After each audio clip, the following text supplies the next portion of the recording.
Olá, irmãos, a graça e a paz do Senhor Jesus, tudo bem com vocês?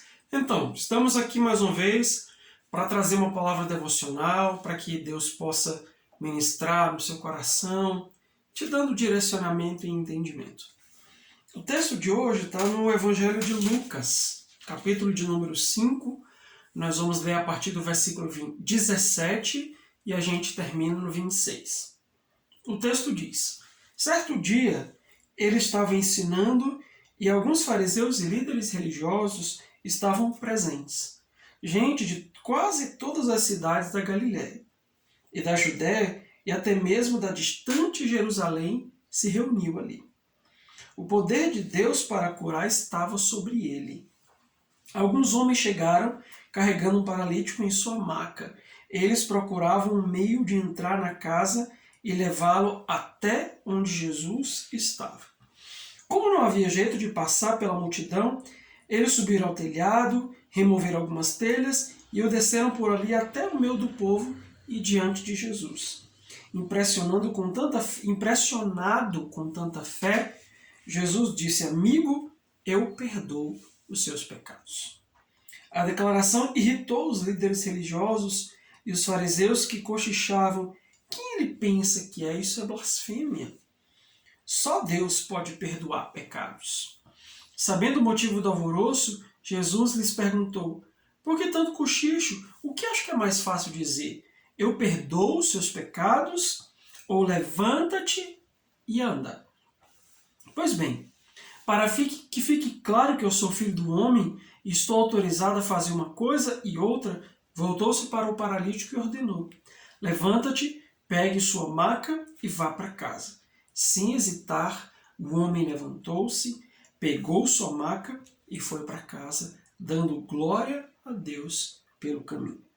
As pessoas esfregavam os olhos, custando a acreditar no que viram, e louvavam a Deus. Atemorizadas diziam: nunca vimos nada assim. Amém?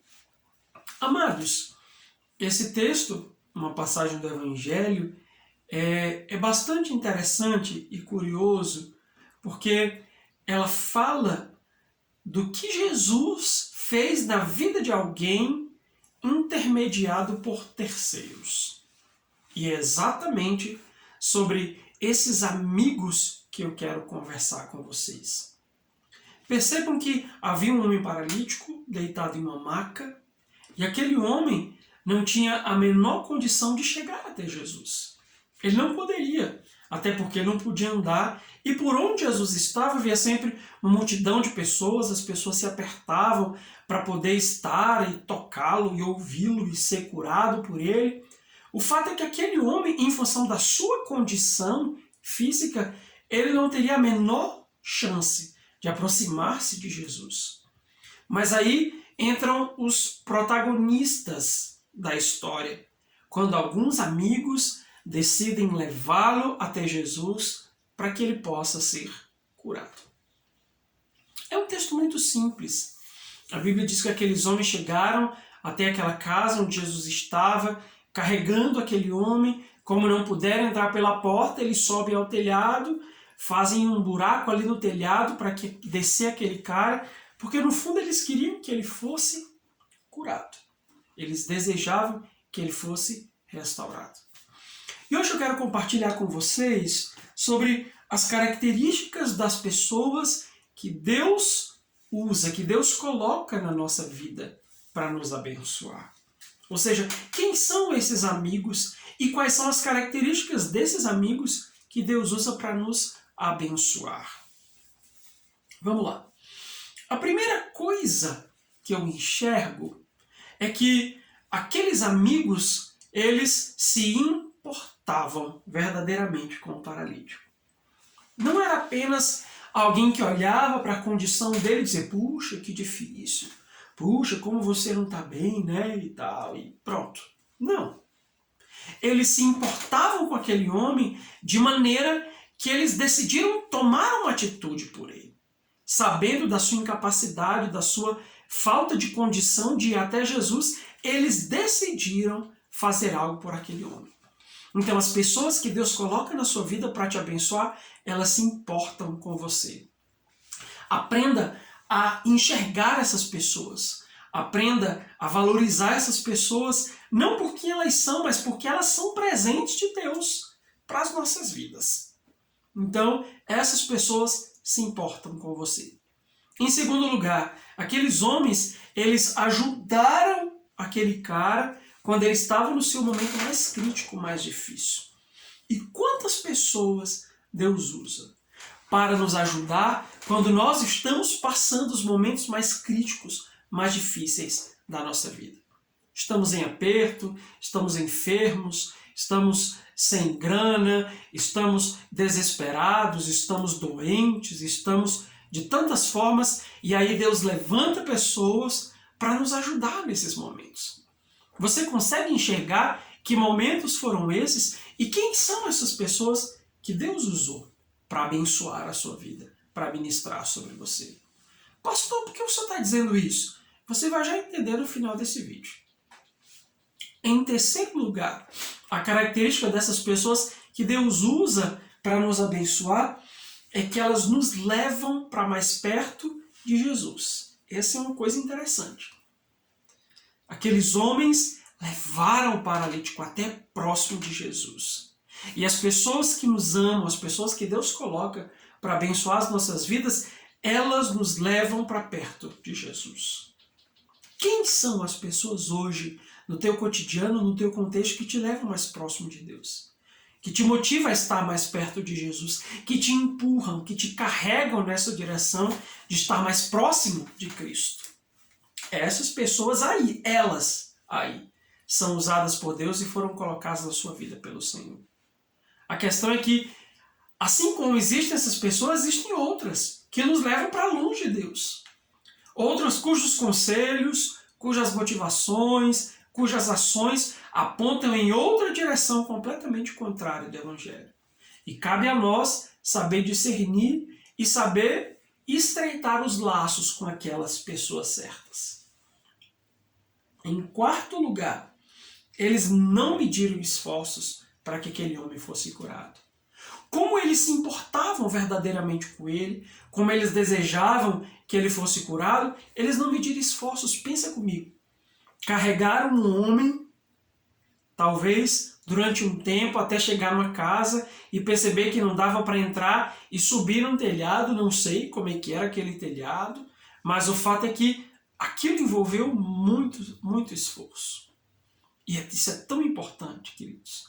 Nós precisamos também atentar para as pessoas que às vezes se esforçam para abençoar as nossas vidas.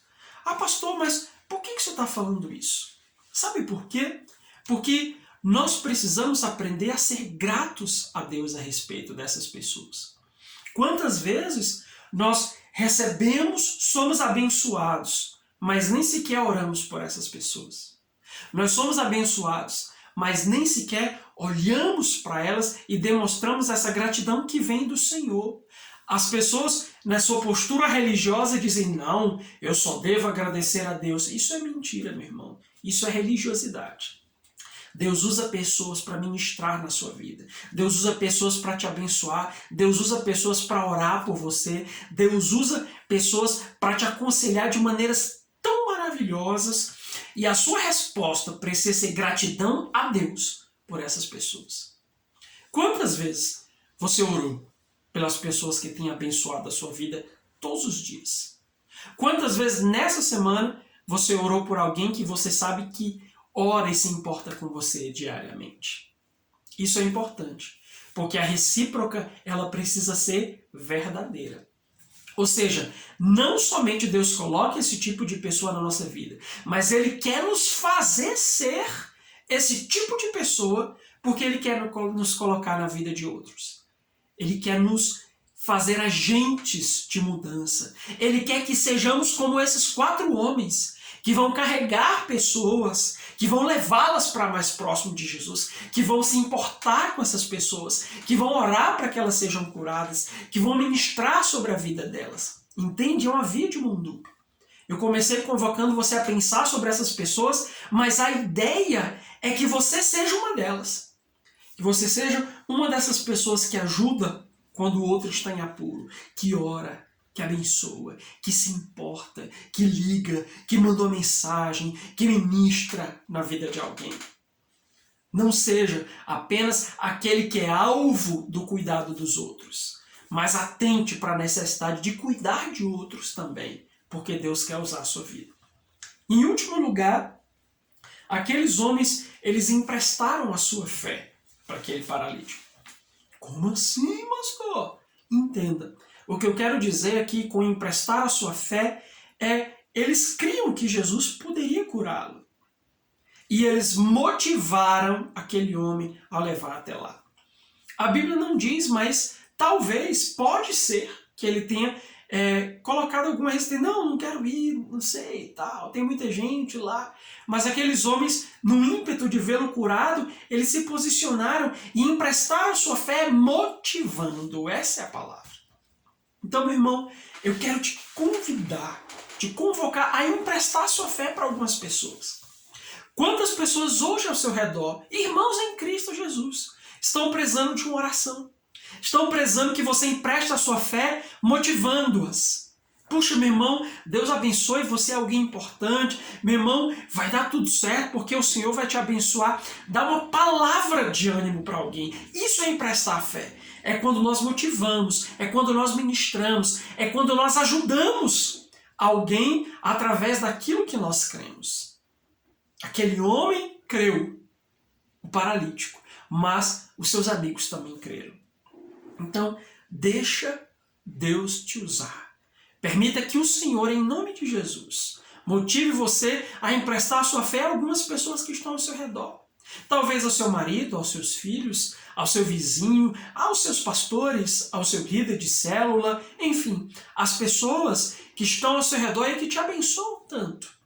É importante que você aprenda a motivar essas pessoas. Importe-se com elas. Seja grato. Ministre palavras de bênção. Abra sua boca. Não se envergonhe. Motive, elogie, cuide. Para que nós possamos ser uma comunidade de pessoas que amam a cada dia uns aos outros e fazem isso, carregam, levam os outros para mais próximo de Jesus. Amém? Então, medita nisso, meu irmão. Ache essas pessoas que Deus colocou na sua vida, mas seja também uma delas na vida dos outros.